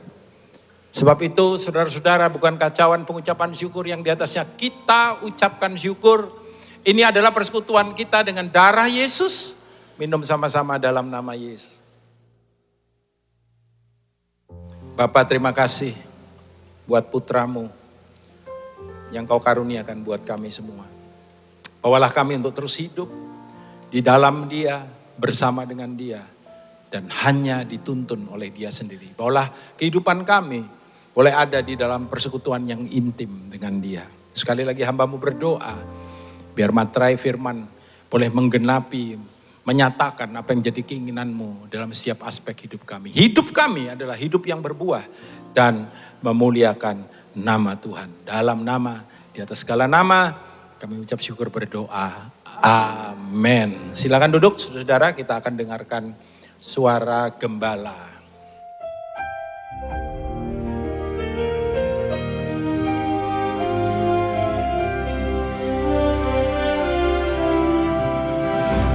Shalom semua warga kerajaan. Siapakah orang yang sukses? Yaitu yang punya fruitful disciples. Saudara yang kasih Tuhan, Billy Graham pernah ditanya, you are the greatest evangelist alive. Kata wawancara ini. Kalau Anda boleh mengulangi hidup Anda, apa akan lakukan yang sama? Dia berkata tidak. Saya akan fokus cuma 12 orang. 12 orang pria, dan ketika saya meninggalkan hidup ini, pelayanan ini maksudnya, ada 12 Billy Graham katanya. Saudara renungkan itu. Ternyata dalam akhir daripada yaitu perjanjian lama itu kitab Nabi Maliaki. Kitab Nabi Maliaki mengatakan bahwa hari Tuhan itu hari yang sangat dahsyat. Tetapi bagaimana menghadapinya, yaitu dia berkata tentang 2 orang hamba Tuhan yang bertemu dengan Tuhan Yesus di Mount of Transfiguration, yaitu Moses and Elijah. Musa dan Elia. Kepada Musa yaitu dipercayakan Taurat. Musa dan Nabi itu berarti adalah Taurat dan nabi-nabi. Elia mewakili para Neviim, para nabi-nabi. Dan kita melihat kenapa mereka dipilih. Mereka punya murid dan sangat berbuah. Tapi ternyata bukan anak kandungnya. Tidak selalu harus anak kandung. Putra-putra Musa, Eliezer, Gersom tidak termasuk. Lalu kemudian juga Elia bahkan belum menikah. Tapi dia berhasil membesarkan yaitu Elisha. Kita bicara dulu tentang murid daripada Musa, yaitu Yosua bin Nun. Asalnya Osea. Dirubah nama Yosua, ditambahi satu unsur Y, itu nama Tuhan. Jadi pastikan yang Anda bimbing, Anda sebagai mentor dan itu mentee saudara, bahwa dia itu ada roh Tuhan padanya. Kita melihat di dalam sebagai contoh, yang memilih untuk keduanya itu Tuhan. Yang memilihkan Yosua untuk Musa, pemimpin besar itu, adalah Tuhan. Kenapa dia tidak milih yang lain? Lalu kemudian nanti saya bicarakan episode berikutnya dalam suara gembala, yaitu Elisha. Tuhan yang menentukan. Dia berkata, kamu mengurapi Elisha bin Safat. Elisha tidak punya istri tapi punya bapak. Pastikan dia tidak fatherless. Yang merusak semua pelayanan adalah orphan spirit, roh yatim. Urapi dia dan dia akan menyelesaikan apa yang tidak bisa diselesaikan oleh Yehu, dan akan diselesaikan semuanya oleh Elisha. Firman Tuhan berkata dalam Mazmur, dalam kitab Yosua lanjutan daripada the Pentateuch. Dikatakan Musa hambaku telah mati. Musa hambaku, hamba di sana Ebed, dekat dengan Tuhan ya. Kita lihat bagaimana dia naik ke atas gunung Sinai, itu Pentakosta pertama. Tapi jangan lupa, Yosua mendekati dia. Sementara para tua-tua Israel ada di lereng gunung, dan semua umat ada di kaki gunung. Berapa dekatnya kita dengan Tuhan? Tuhan pakai hamba-hambanya. Tetapi firman Tuhan berkata bahwa Yosua adalah syarat Moshe. Syarat itu asisten, aspri, yang begitu dekat dengan dia. Dia tidak pernah meninggalkan Musa ketika Musa di kemah pertemuan ataupun di puncak daripada gunung Sinai untuk bertemu dengan Tuhan. Saya punya murid-murid semacam itu yang jadi putra-putra saya. Dan firman Allah menjanjikan bahwa dia akan memimpin bangsa Israel tentang the greater Israel. Dari sungai Nil sampai sungai Efrat.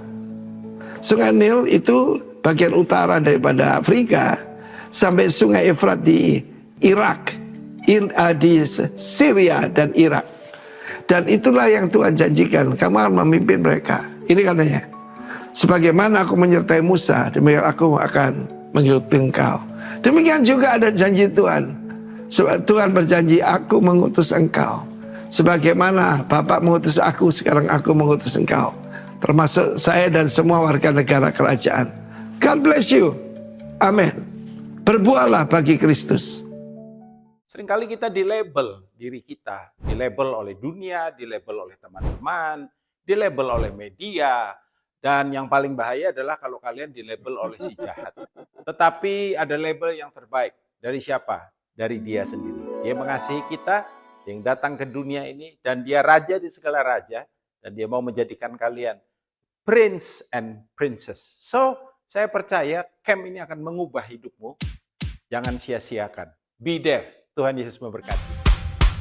Setinggi-tingginya langit, lebih tinggi kasih Yesusku. Selamat pagi, Bapak Ibu, Mama Papa, Koko Cece semuanya. Perkenalkan saya Lovena, perwakilan dari generasi.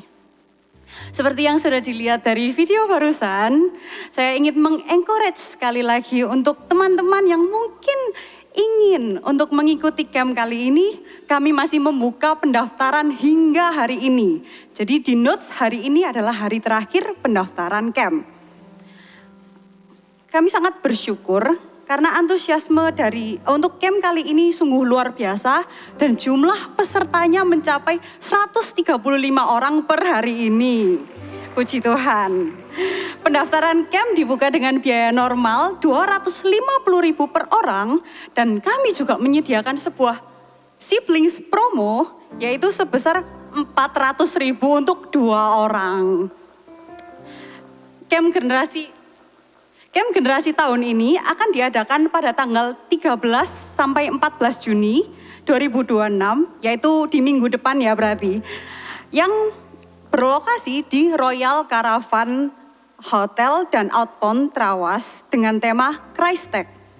Melalui camp ini kami berharap setiap generasi muda, kita semua ya, dapat berhenti sejenak dari tekanan, ekspektasi, dan kebisingan hidup sehari-hari, lalu belajar melihat hidup dari sudut pandang Kristus. Camp ini juga akan dibawakan oleh pembicara-pembicara yang luar biasa, seperti yang dapat dilihat pada poster terlampir. Selain itu kami juga membuka kesempatan bagi Bapak Ibu yang ingin mendukung melalui fundraising yang tersedia di booth generasi di lantai 1 maupun melalui donasi. Sekali lagi kami mengucapkan terima kasih yang sebesar-besarnya atas dukungan, perhatian, dan partisipasi Bapak Ibu semua.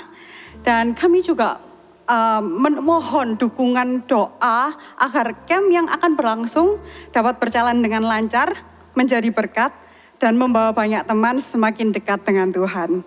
Sekian dari saya, dan selanjutnya mari kita saksikan bersama video dari RWC. Terima kasih.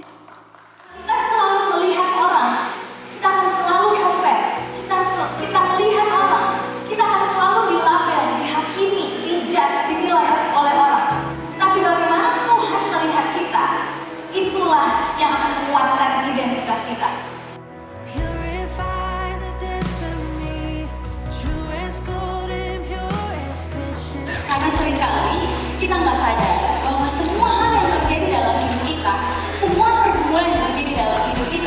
sifatnya spiritual.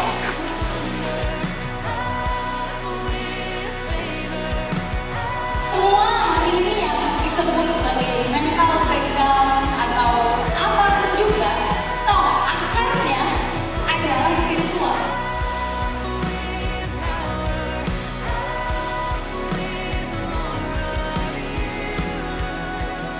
Tuhan lagi panggil kita sekali lagi di pagi ini untuk melihat Tuhan yang lebih dahulu melihat kita. The first gate of identity is being seen by God before being seen by man.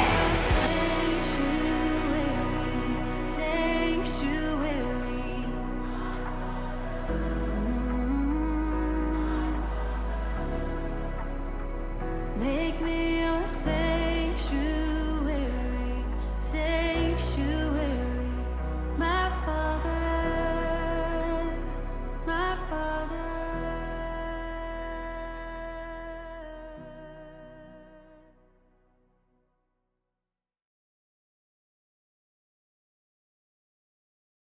Shalom. Barusan ada cuplikan videonya RWC. Saya percaya kemarin RWC memberkati semua wanita-wanita yang hadir. Jangan lupa nanti untuk tahun depan yang belum ikut di tahun ini, jangan lewatkan ya tahun depan. Oke, kami berterima kasih untuk pelayanan Bapak Pendeta Daniel Januar Tanujaya.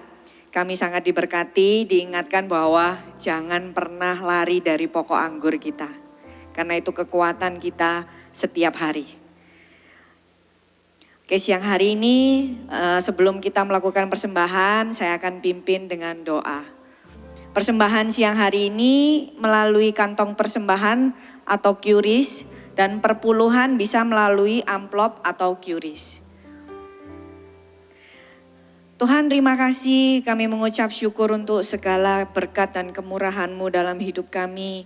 Kami mengucap syukur Tuhan kalau pada siang hari ini kami boleh datang beribadah dan kami mendengarkan firman-Mu. Biarlah kami Tuhan boleh menjadi pohon-pohon-Mu yang berbuah lebat. Biarlah hidup kami boleh memuliakan nama-Mu. Biarlah kami boleh Tuhan setiap kami di tempat ini menjadi anak-anak yang berkenan dan menyenangkan hati-Mu ya Bapa. Kami mengucap syukur buat setiap pemeliharaanmu, buat setiap kami di tempat ini sampai hari ini.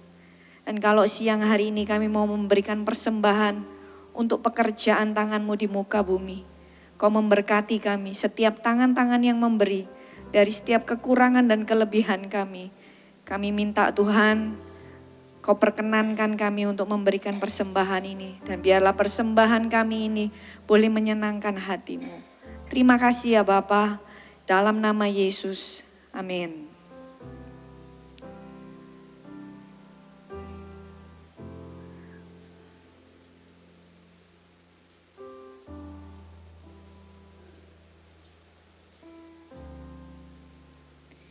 Oke, sambil menjalankan persembahan, saya mau menyampaikan untuk pengumuman quick word di IG royals.surabaya. Jangan lupa setiap hari Rabu, dan Rabu ini tanggal 10 Juni, quick word akan dilayani oleh Fritz Eka Putra, KC Ministry Leader. Jadi jangan lewatkan ya, setiap hari Rabu di IG royals.surabaya. Kemudian Rabu depan akan ada Royal Prayer Night. Hari Rabu tanggal 10 Juni pukul 18.30 malam di tempat ini. Dinner akan disediakan. Kemudian kids session juga disediakan. Jadi kalau ada yang bawa anak, ada tempat untuk menitipkan anak selagi mama papanya berdoa. Oke, ini pengumumannya.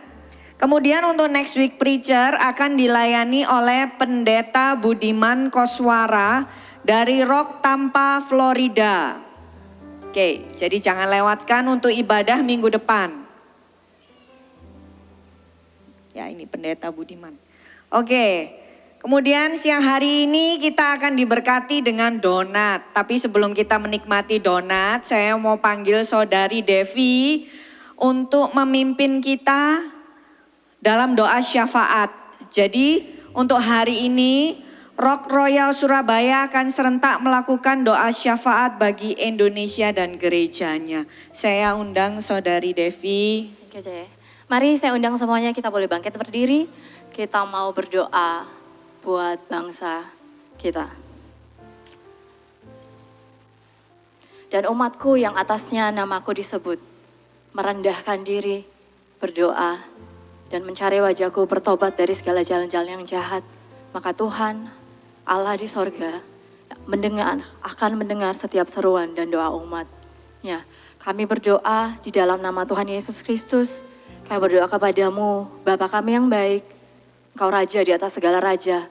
Kami tahu Engkau berdaulat atas bangsa ini. Kami tahu Engkau berkuasa atas bangsa ini Tuhan. Karenanya hari ini Tuhan, kami mau jadi umat-Mu yang berdoa bagi bangsa ini di hadapan-Mu. Kami mau jadi umat-Mu yang peduli buat bangsa kami Tuhan. Di tengah keadaan bangsa kami yang tidak sedang baik-baik saja. Bahkan mungkin di tengah keadaan Indonesia yang gelap. Tapi kami mau berdoa kepada Sang Terang Sejati. Allah yang memberikan terang buat bangsa kami Tuhan. Kami berdoa di hadapan-Mu di dalam nama Tuhan Yesus Kristus. Kami berdoa buat kesejahteraan bangsa kami. Sebab firman-Mu yang berkata, kesejahteraan kota kami adalah kesejahteraan kami juga. Kami berdoa di hadapan-Mu Tuhan. Kami berdoa buat kesejahteraan bangsa Indonesia dari Sabang sampai Merauke. Di dalam nama Tuhan Yesus kami berdoa di hadapan-Mu buat pemerintahan bangsa kami Tuhan. Kami berdoa buat Bapak Presiden, Wakil Presiden, semua jajaran menteri yang ada Tuhan. Kau yang berikan hikmat buat mereka bisa mengambil setiap keputusan, setiap apapun yang mereka putuskan buat bangsa kami Tuhan. Untuk kesejahteraan rakyatnya, untuk kebaikan rakyatnya. Bukan untuk kepentingan golongan-golongan tertentu. Kami berdoa roh takut akan Tuhan ada buat pemimpin bangsa-bangsa kami Tuhan. Kami berdoa di hadapan-Mu, kami berdoa buat perekonomian bangsa kami. Yang mungkin juga sedang tidak baik-baik saja. Tapi kami berdoa di hadapan-Mu, Allah yang peduli, Allah yang maha tahu, Allah yang peduli akan bangsa kami. Kami berdoa Tuhan, biar Tuhan yang berkati perekonomian bangsa kami Tuhan, pulihkan bangsa kami Tuhan. Pulihkan perekonomian bangsa kami Tuhan. Kami berdoa juga buat setiap kami juga Tuhan yang mungkin merasakan dampaknya. Kami berdoa Tuhan, biar Tuhan cukupkan setiap kami Tuhan. Tuhan cukupkan setiap keperluan kami. Tuhan berikan damai dalam kehidupan kami. Dan kami berdoa juga Tuhan buat semua peradilan Tuhan di bangsa kami yang mungkin ya firman-Mu bilang bahkan di pengadilan pun tidak terdapat ketidakadilan. Tapi kami minta kepadamu, Engkau Allah yang maha adil. Kami berdoa biar Tuhan berikan roh takut akan Tuhan buat semua mereka yang ada di pemerintahan Tuhan. Semua yang berada untuk pengadilan Tuhan. Semuanya Tuhan berikan roh takut akan Tuhan. Biar semuanya bisa tulus melayani rakyat, membela keadilan Tuhan. Kami berdoa Tuhan buat semuanya bangsa kami ini Tuhan. Yang buat setiap umat-Mu yang ada Tuhan, kami berdoa biar Tuhan yang melawat setiap umat-Mu, Tuhan yang ada buat setiap umat-Mu, dan Tuhan yang memberikan kami pengharapan terus bahwa satu hal yang kami percaya, Engkau Allah berdaulat buat bangsa kami, dan Engkau Allah yang mengasihi bangsa kami, dan Engkau Allah yang peduli atas bangsa kami, dan bangsa kami ini ada dalam hati-Mu dan dalam pikiran-Mu. Terima kasih Bapa, karena kami berkati bangsa kami, bangsa Indonesia Tuhan, di dalam nama Tuhan Yesus Kristus. Terima kasih, segala pujian hormat hanya bagi-Mu di dalam nama Tuhan Yesus Kristus. Tolong kami Tuhan, untuk kami tetap beriman, teguh, dan berpengharapan hanya kepada Allah kami yang baik, Yesus Kristus Tuhan. Dalam nama Tuhan Yesus, haleluya. Amin. Tetap bangkit berdiri, saudara, kita akan membaca pengakuan iman sebelum kita pulang. Mari kita tolong ditampilkan multimedia, pengakuan imannya. Oke. Kita mulai dengan kata aku percaya bersama-sama ya. 1, 2, 3. Aku percaya bahwa Alkitab adalah firman Allah. Allah yang esa itu Tritunggal adanya. Yesus yang lahir, mati, bangkit, naik ke sorga adalah juru selamat, pengantara kita dan raja segala raja. Manusia berdosa harus bertobat dan beriman agar diampuni, dibenarkan dan dilahirkan baru, lalu dibaptis secara selam dan hidup suci. Bahasa roh adalah tanda awal baptisan Roh Kudus. Gereja melakukan perjamuan kudus dan meyakini kesembuhan ilahi. Tuhan Yesus akan datang kembali, ada kebangkitan tubuh, kerajaan 1000 tahun, hukuman kekal dan hidup yang kekal. Amin. Angkat kedua tangan saudara, pulanglah dengan semua berkat terbaik dari Sang Raja yang turun, memimpin, menuntun, menyertai hidupmu sehingga boleh mengalami keberbuahan dan nama Bapa dipermuliakan. Di dalam nama, di segala nama Tuhan Yesus Kristus, semua percaya diberkati. Katakan sama-sama, amin. Selamat hari Minggu, God bless you, haleluya.